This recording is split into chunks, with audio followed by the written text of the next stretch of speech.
So ಅವತ್ತಿನ ದಿವಸದ ಕಲಾವಿದರ ಮತ್ತು ಮೀಡಿಯಾದ ಸಂಬಂಧ ತುಂಬ ಚೆನ್ನಾಗಿತ್ತು ಅಂತ ಹೇಳಿದ್ರಿ. ಅವತ್ತಿನ ವಾತಾವರಣ ಹೇಗಿತ್ತು?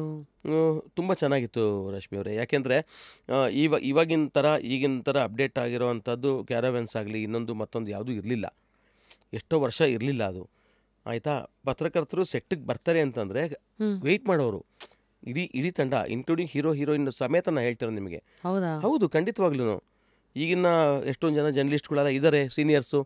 ನೀವು ಯಾವ್ದಾರ ಸಿಕ್ಕಿದಾಗ ನಮ್ಮ ಸುಬ್ರಹ್ಮಣ್ಯ ಇದ್ದಾರೆ, ಗಣೇಶ್ ಕಾಸರಗೋಡು ಇದ್ದಾರೆ, ವಿಜಯಮ್ನವ್ರು ಇದ್ದಾರೆ, ರುಕ್ಕೋಜಿರಾವ್ ಇದ್ದಾರೆ, ನೀವು ಸರಸ್ವತಿ ಜಾಗೀರ್ದಾರ್ ಇದ್ದಾರೆ, ತುಂಗರೇಣುಕ ಅಂತಿದ್ದಾರೆ. ನೀವು ಅದನ್ನೆಲ್ಲ ಕೇಳಿದಾಗ ಗೊತ್ತಾಗತ್ತೆ ಅಲ್ವಾ. ಸಪ್ರೇಟಾಗಿ ಪ್ರತ್ಯೇಕವಾಗಿ ಸೆಟ್ಗೆ ಹೋಗ್ತಾ ಇದ್ವಿ, ಸಪ್ರೇಟಾಗಿ ಇಂಟರ್ವ್ಯೂ ಮಾಡ್ಕೊಂಡು ಬರ್ತಾಯಿದ್ರು. ಅವಾಗ ಈಗಿನ ಥರ ಅಪ್ಡೇಟ್ ಆಗಿರೋವಂಥದ್ದು ಈಗ ಟಿ ಟಿನಲ್ಲಿ ಅಥವಾ AC ಬಸ್ಸಲ್ಲಿ ಕರ್ಕೊಂಡು ಹೋಗ್ತಿದ್ವಿ ಶೂಟಿಂಗ್ ಲೊಕೇಶನ್. ಆವಾಗೆಲ್ಲ ಮೆಟ್ರೋಡಲ್ ವ್ಯಾನಲ್ಲಿ ಕರ್ಕೊಂಡು ಹೋಗ್ತಾ ಇದ್ದು. ಮೆಟ್ರೋಡಲ್ ವ್ಯಾನಲ್ಲಿ ಪತ್ರಕರ್ತರು ಇಳೀತು ಅಂತಂದರೆ ಬರೋದು ಗೊತ್ತಿರ್ತಿತ್ತಲ್ಲ ಟೀಮ್ಗೆ, ಎಲ್ಲ ಪ್ರೊಡ್ಯೂಸರ್ಸು ಪ್ಲ್ಯಾನ್ ಮಾಡ್ಕೊಂಡೇ ಕರೆಸ್ತಾ ಇದ್ದು. ಇನ್ಕ್ಲೂಡಿಂಗ್ ನಾನು ಹೇಳ್ತಿರೋದು ವಿಷ್ಣುವರ್ಧನ್ ಸಾರಿಂದ, ಅಂಬರೀಷ್ ಸಾರಿಂದ ಹಿಡಿದು ವಾಪಸ್ಸು ಮೆಟ್ರೋ ಡೋರ್ ತೆಗೆದು ವೆಲ್ಕಮ್ ಮಾಡಿಕೊಂಡು ಜೊತೆಗಿದ್ದು ಏನು ಬೇಕೋ ಎಲ್ಲ ಮಾಹಿತಿಗಳನ್ನೆಲ್ಲ ಕೊಟ್ಟು ಊಟ ಮಾಡಿಸಿ ಅವರೇ ಬಡಿಸಿ ವಾಪಸ್ ಡೋರ್ ತೆಗೆದು ಕಳಿಸೋರು. ಲೋಕಲ್ ಆಗಿತ್ತು ಅಂತಂದರೆ. ಔಟ್ಡೋರ್ ಆಗಿತ್ತು ಅಂತಂದರೆ ವಾಪಸ್ ಕಳಿಸ್ತಾನೆ ಇರಲಿಲ್ಲ.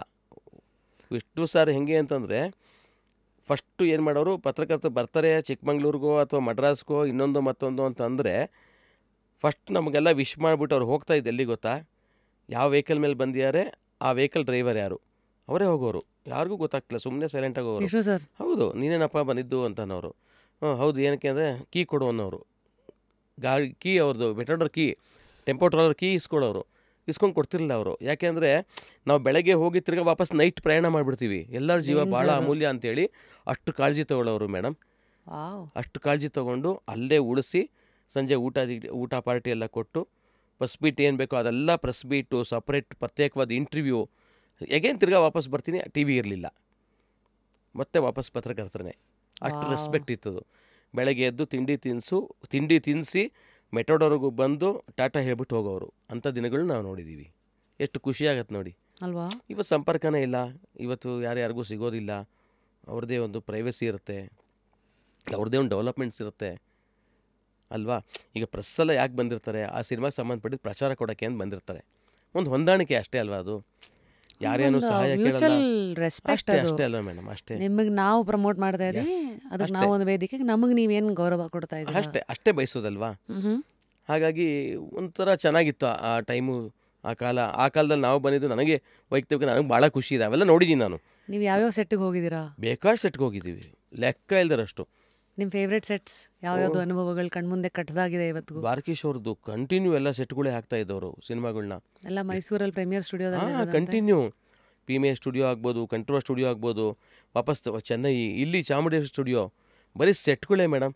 ಸೆಟ್ ಹೆಂಗೆ ಸಿಟಿ ಸೆಂಟರ್ ಚಾಮುಂಡೇಶ್ವರಿ ಸ್ಟುಡಿಯೋ ಎಂಥ ದೊಡ್ಡ ಸ್ಟುಡಿಯೋ ಗೊತ್ತಾ, ಕನ್ನಿಂಗ್ಹ್ಯಾಮ್ ರೋಡಲ್ಲಿ ದೊಡ್ಡ 3 ಫ್ಲೋರ್ ಇತ್ತು. ಎಲ್ಲ ದೊಡ್ಡ ಸೆಟ್ಟೇ ಆಗ್ತಾ ಇತ್ತು. ಹೋದಾಗ ನೀವೇನೇನು ಅಬ್ಸರ್ವ್ ಮಾಡ್ತಾ ಇದ್ರಿ? ಅದೇ ನಮಗೇನು ಅಂತ ಅವಾಗೆಲ್ಲ ಕ್ರೇಜ್ ಅಲ್ವಾ. ಅವಾಗೆಲ್ಲ ಪ್ರಭಾಕರ್ ಅವರು, ವಿಷ್ಣುವರ್ಧನ್, ನಾನು ಬಂದ ಕಾಲದಲ್ಲಿ ಇದ್ದಿದ್ದು ಅಲ್ವಾ.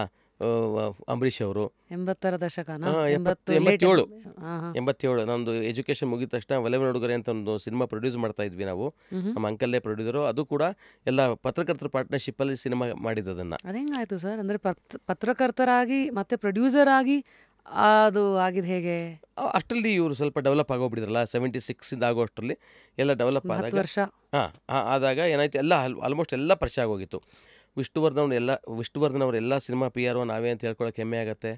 ಅಂಬರೀಷ್ ಅವರು ಆಲ್ಮೋಸ್ಟ್ 90%, 95% ಆ ಹಿಂದಿನ ಹೀರೋ ಎಲ್ಲ ಸಿನಿಮಾಗಳು ನಮ್ಮ ಸಂಸ್ಥೆನೇ ಕೆಲಸ ಮಾಡಿರೋದು, ನಮ್ಮ ಅಂಕಲ್ಲೇ ಕೆಲಸ ಮಾಡಿರೋದು.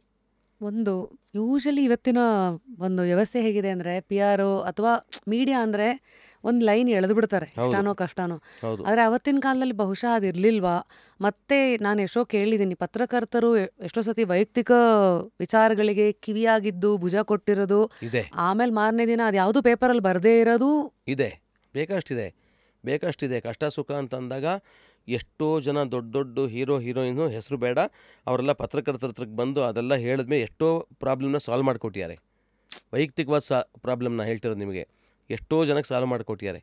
ಇಲ್ಲಪ್ಪ ನೀನು ಹಿಂಗೆ ನಡ್ಕೋಬಾರ್ದು, ತುಂಬ ದೊಡ್ಡ ಹೀರೋ ಆಗೋನು, ದೊಡ್ಡ ಹೀರೋಯಿನ್ನು ಆಗೋಳು ನೀನು, ಈ ಥರ ನಡ್ಕೋಬೇಡ, ನೀನು ಮುಂದಿನ ಫ್ಯೂಚರ್ ತುಂಬ ಇದೆ.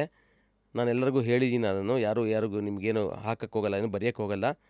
ನಿನ್ನ ಜೀವನ ನೀನು ನೋಡ್ಕೊ ಅಂತ ಹೇಳಿದ್ರು ಉದಾಹರಣೆಗಳು ಈಗಲೂ ಇದೆ. ಆ ಪತ್ರಕರ್ತರ ಸಹಾಯ ತೊಗೊಂಡಂಥ ಕಲಾವಿದರು ಬದುಕಿದ್ದಾರೆ, ಪತ್ರಕರ್ತರು ಬದುಕಿದ್ದಾರೆ. ಸೊ ಅವತ್ತಿನ ದಿವಸ ಈ ನೀವೇ ಹೇಳ್ದಾಗೆ ಈಗ ವಿಷ್ಣು ಸರ್ ಅವರ ನಂಬಿಕೆ ಗಳಿಸ್ತಾ ಇದ್ದಿದ್ದು ಹೇಗೆ?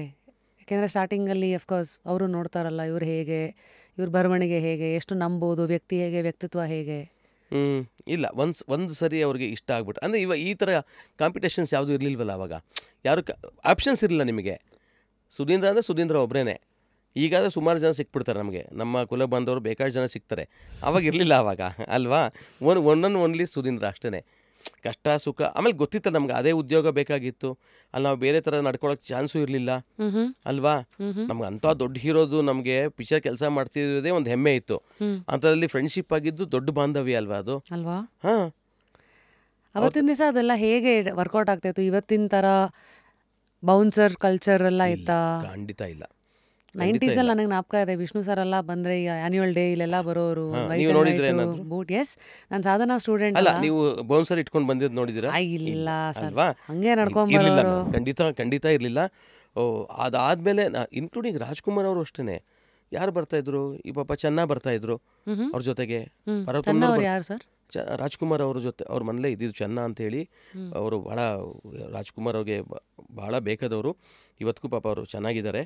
ರಾಜ್ಕುಮಾರ್ ಅವರು ಎಲ್ಲಿರ್ತಾರೋ ಅಲ್ಲಿ ಚೆನ್ನಾಗಿರೋರು. ಹೌದಾ? ಹೌದು. ಅವರು ಸಂಜೆ ವಾಕಿಂಗ್ ಹೋಯ್ತು ಅಂದರೆ ಅರ್ಧ ಕಿಲೋಮೀಟರ್ ಡಿಸ್ಟೆನ್ಸಲ್ಲಿ ಅಣ್ಣವ್ರು ನಡ್ಕೊಂಡು ಹೋಗ್ತಾಯಿದ್ರೆ ಅದು ಹಿಂದೆ ಇರೋರು. ಬೌನ್ಸರ್ ಇರಲಿಲ್ಲ, ಮ್ಯಾನೇಜರ್ಸ್ ಅಂತ ಯಾರೂ ಇರಲಿಲ್ಲ, ನೇರವಾಗಿ ಸಿಕ್ಕವರು.